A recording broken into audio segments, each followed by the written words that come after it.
Well done to everyone who's just done the bank holiday mashup. That was a wicked class. You should all have your achievement now.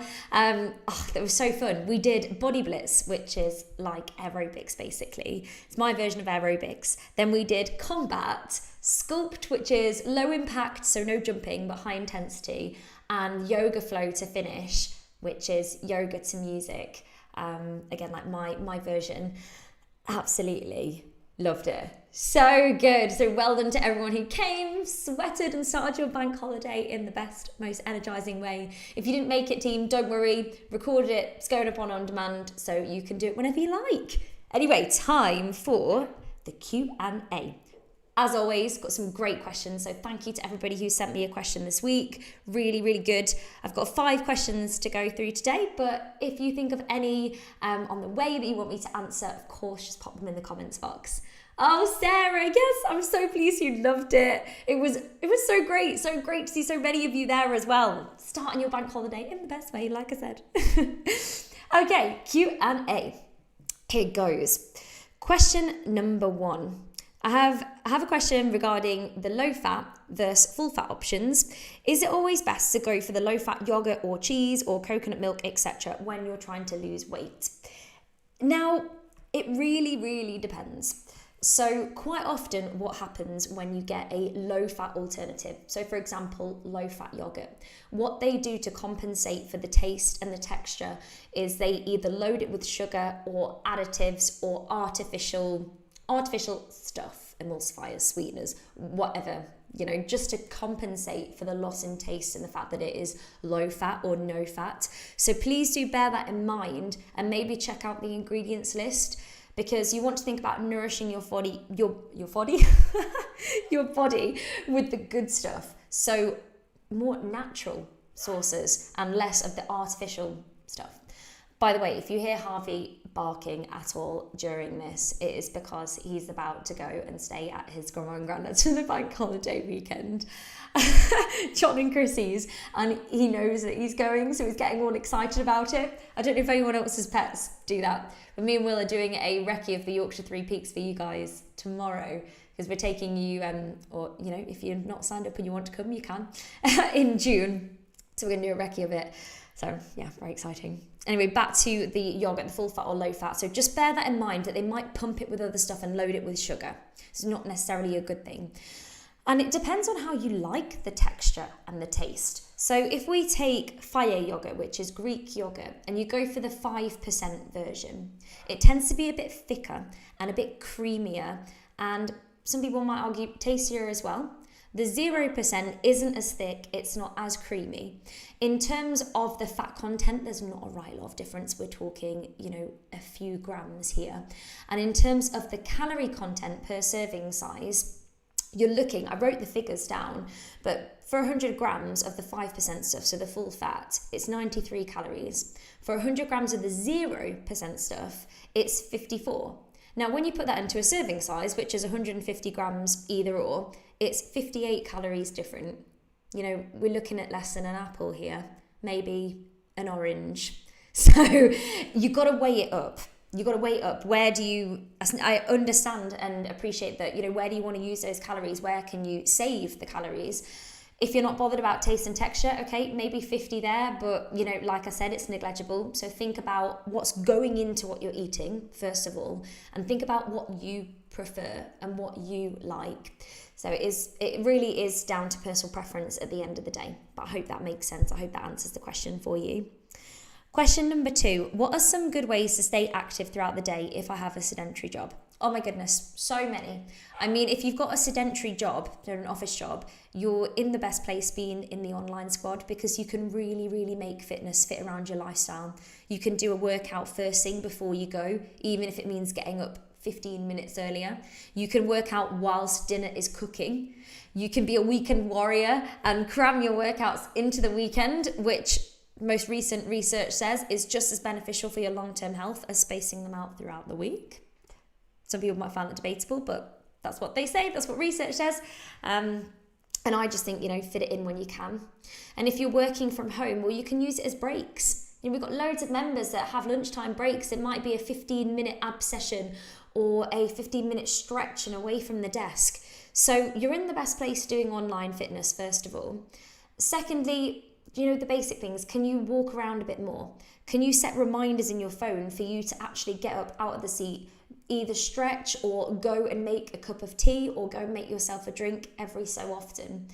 And so if you're somebody who, tends to get stuck into a bit of work, or you think, okay, I'm going to do that, and then you find that actually you've been in the same place for hours, make sure that you are getting up, you're stretching, you're moving around. Maybe schedule in a walk in your lunch break and prioritize that you time. Because yes, work is important, but your health is the most important thing you have. And if you don't have your health, well, how can we expect to show up as our best selves for anything else? How can we expect to focus and concentrate for the rest of the day when all we've done is sat in the same seat? It'll lead to burnout. It's not good for your health. It's not good for your mental health. It's not good for your body. So it doesn't matter that you have a sedentary job. You can still fit fitness in and you can still be active around your job. Just build it into your day where you can and make sure you're prioritizing you. Like I said, it doesn't have to be massive. It could be a 15-minute lunch break walk where you get outside and in the outdoors. It could be 15 minutes before you start work. Just fit it in where you can. And another thing that you could do is wear a tracker, to track your steps if you find that you're someone who likes to look at data and you're motivated by that. And just remember that it's the average over the week. It's not about what you do every day. So if you have a really sedentary job and you find that during the week you just really can't get your steps up, it's absolutely impossible to even aim for 7,500, 8,000, 10,000 steps, then think about it as an average over the whole week. Make up for it at the weekend, because it's about what you do on average over a week. It isn't about what you do on that one single day. It's about what you do over time. Ideally, if you can get on average about 7,500 steps a day, maybe a little bit more if you can, but at least 7,500 on average over the whole week per day, you're doing good. That's going to have overall benefits for your health. So I hope that's giving you a little bit of food for thought and a few ideas there. Question number 3. How often should I be exercising to get results? I want to lose some weight before my holiday in June.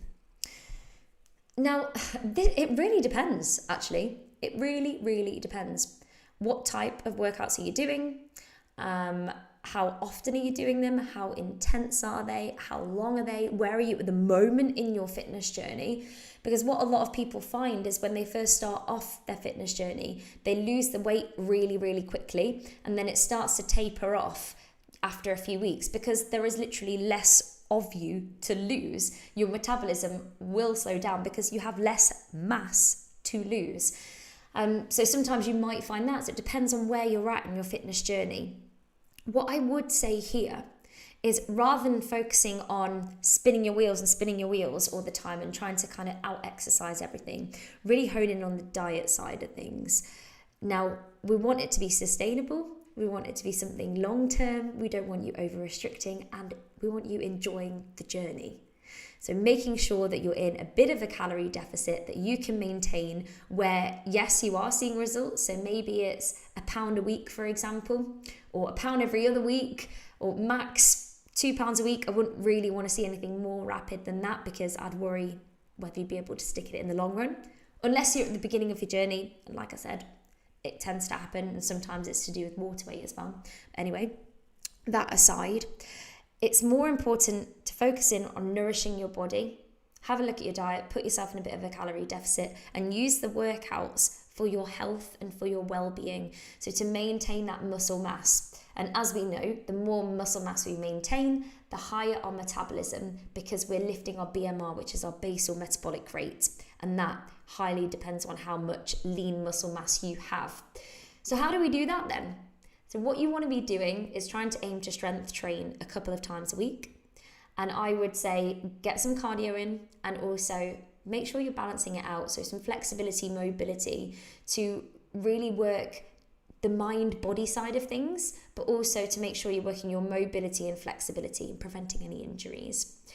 In terms of how much you should do a week, the government guidelines are 150 minutes of moderate. So that can include things like a brisk walk, They even say it includes cleaning, gardening. If you're part of our online squad, you might be looking at the power walking classes, the Pilates classes. You know, it's something that is going to lift your heart rate, but you're still going to be able to hold a conversation. So moderate, 150 minutes, or 75 minutes of vigorous. You know, your heart rate is really getting up there. You're getting sweaty. You might struggle to hold down a proper conversation. So it's either or find somewhere in the middle. And what I always advise when you're first starting off is to try 3 classes a week at the beginning, and if you want to build it from there, and just make sure you're getting that variety in. But in terms of seeing the results, focus on the process, tick the boxes, hydrate, get enough protein into your diet, strength train a couple of times a week, and then get in, like I said, maybe a cardio, maybe a holistic, and think about nourishing your body. Tick off all the boxes and you will get there. And make sure you make it enjoyable as well, so it's something that you can stick to. If you have any extra questions on this, by the way, please reach out. I'd be more than happy to help. Question number 4. I've had a tough month. How can I manage my stress and anxiety better? Now, firstly, I just want to say I'm really sorry to hear that you've had a tough month. Life just has its ups and downs, and sometimes it throws curveballs as well. So I'm sorry to hear you've had a tough month, but you do right in thinking about you and how you can best manage your stress, your anxiety better. So it's good that you're thinking about it. I would say just prioritize exercise, and sometimes that might not always be, you know, getting a HIIT workout in. If you're feeling really stressed and really anxious, sometimes the best thing you can do just to really bring the stress levels down, cortisol levels down, is to do maybe some yoga or some light stretching, or go on a walk, maybe without your headphones, so that you can just listen to nature for a bit. I would definitely say make sure you're making that a priority. And there are loads of things you can do. So firstly, getting your exercise in, let that be a number 1 priority. Secondly, making sure that you're taking care of yourself in terms of your nourishment, giving your body enough water. Maybe for a while avoiding things like alcohol or caffeine, or cutting back on them, because they can have an adverse effect on if you're feeling worried or anxious or stressed. Sometimes I know it can be really tempting to just turn to, I've had a really stressful day, I'm going to have a glass of wine. It might not always be the best thing. Sometimes it might be, okay, do you know what I need? Actually, I need a nice stretch. I need a long soak in the bath. I need a little cup of tea, decaf tea or whatever on an early night. That could actually help with your stress more. Another thing I would do, and maybe this be more long-term, is work on being more mindful. So mindful is where you are just in that present moment, you take it as it is, you let the feelings come and go. There's so many different ways of describing mindfulness, but I find it's just about kind of thinking about what you're doing in that moment. So when you're eating your dinner, actually thinking about what you're putting into your body, where it's come from, what it tastes like, what it smells like, what the texture's like, rather than, I don't know about you, but if you ever feel stressed sometimes, and I can be guilty of this too, just eating maybe in front of a laptop, not really even knowing how far down I am with my food and not really even tasting it. And that is not being mindful, and that won't help with stress either. So maybe it's about taking that time out, thinking about what you're doing in that present moment. When you're doing a workout, how is it feeling in your body? Where are you feeling it? Reflecting afterwards. Okay, I've done my Pilates class, I've done my yoga or aerobics or stronger, whatever your jam is. How do I feel now? Taking that little moment. Journaling is a really good thing to do if you don't do that. And that might even be something so simple as getting to the end of the day and writing 3 bullet points down what went well that day. And then you can go to bed being in a more positive mindset, have nice dreams and a really settled, deep quality sleep because you're focusing on all the good things that are going on. That is one thing to do, and that's more long-term, including the mindfulness as well. But in the short term, just take care of yourself, get your workouts in, nourish your body, hydrate, and take your time more. One thing you can do, also try and focus on your sleep. One thing you can do as well in the moment is a bit of breath work. So my 2 favourites are box breath and the 2-4 breath. Dead simple. And if you just do a few rounds of it, it's unbelievable how much better it can make you feel. So box breath is, you can kind of think of it as a box or a square. You breathe in for 4, you hold it for 4, you breathe out for 4, and then you hold it for 4. Just do a few rounds of that, or a minute, and see how much better you feel. Another one to do as well is 2-4 breath, breathing in for 2 counts, and then breathe out for 4. And it engages your parasympathetic system, which basically tells your body and your brain to calm down and to bring everything down. And if you're in that moment of hyper stress, let's say you're at work or you're at home and feeling really overwhelmed with everything, you feel like you don't have time to do the box breath or to do the 2-4 breath because you're so busy, maybe actually that's the time you really need to. And rather than do 1 minute, you might need 2. And you'll go back to whatever you're doing, feeling more focused, feeling a bit clearer. Does that make sense? With a clearer mindset and just more positive, being able to tackle that situation better. So I would definitely say do those. That will really, really help with stress and anxiety. And question 5, oh my gosh, this is the last one. So I've started cycling to work and want to incorporate some strength and flexibility. Do you think they're best done on the same day, or will some strength and flexibility classes on demand the next day achieve the same result? What I would say here is just get it in where you can, fit it in where you can. I think it's great that you're cycling using your commute to get some exercise in, especially like look at the weather today and it's going to get nicer going into summer. So that's great. You're getting your cardio in there with your cycling. So that's a tick in the cardio box. So how can we support your cycling? Because a lot of people think that, oh, you know, I'm a runner, so I don't need to do anything else. Or I'm a cyclist, you know, I'll get my exercise in from my cycling. And in my professional opinion, if you just do that, you are begging for an injury. You need to support your sport. So I'm a runner myself. I know how important it is to work core strength, to work my mobility, and to work my strength to help me with my running. And I know that if I just run, I will get injured. Same with cycling, same with any sport you do. So you're absolutely doing the right thing to think about where you can incorporate your strength and your mobility work. So first of all, excellent, well done. So we know we're ticking in the cardio box. Next, I would say, do strength and flexibility where you can. If you're feeling stiff after your bike ride, hop onto a quick leg release on demand, or get yourself on some yoga. Or if you feel like doing a workout when you get back, that's absolutely fine. The only thing I would be tempted to avoid is, say if you've cycled to work and then you cycled back from work again and you're feeling a bit tired and your muscles feel tired and you're lethargic. I don't know if I'd then go and lift weights, just because you might not be holding yourself in the best way, your form might not be on top. I would be more tempted to do the strength training on another day or before your bike ride. So, you know, you can hold yourself with good form, you're less likely to get injured, and you can put more effort into that strength session. In terms of if you want to do any other cardio or your flexibility training like yoga or Pilates or stretch, that doesn't really matter too much. But overall, just get it in where you can, I would say. I really would, yeah.